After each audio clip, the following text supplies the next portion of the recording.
Good morning. It's Thursday, December 10th. I'm going to talk about throwing.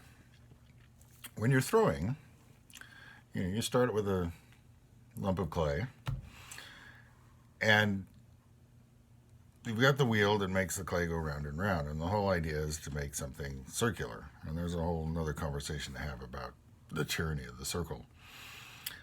But the first thing you do is center the clay. Well, wedge the clay, then center the clay. And it helps as a teacher if you know more than one technique for centering, because your way, your perfect way, may not work for all of your students. And it helps to be able to say, well, I've seen this other way, or there's this third way, or, so forth. My way that I came up with is I tell the students, imagine there's a hole in the center of the wheel, just a little hole in the very center of the wheel, and you're using this padded part of your right hand and this padded part of your left hand to push the clay down through the hole. So this one's pushing from the top and this one's pushing from the side, and the wheel is spinning around, basically trying to push out, and you're pushing in and it's pushing out, and eventually you reach an equilibrium because, of course, there is no actual hole.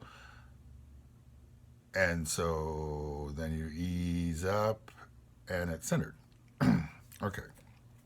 Now that works fine for, pound and a quarter. And it works as you get larger and larger, except the lumps in a larger bit are heavier lumps and they're pushing back harder. So as you get to bigger projects, one of the tricks is to, say center 5 pounds and then put another 5-pound lump on top of it and center that. And then what you've got is 10 pounds and so forth. And you can get that going.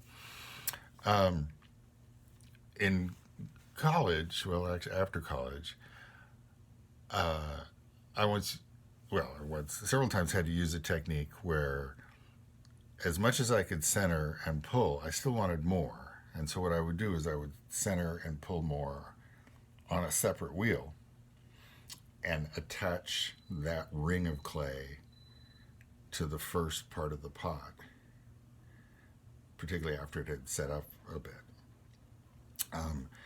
And in that way, I once got, 4 feet tall. And to make that work, I had to sit on a bench and a stool on bricks and so forth. But that's another story. Have a good day.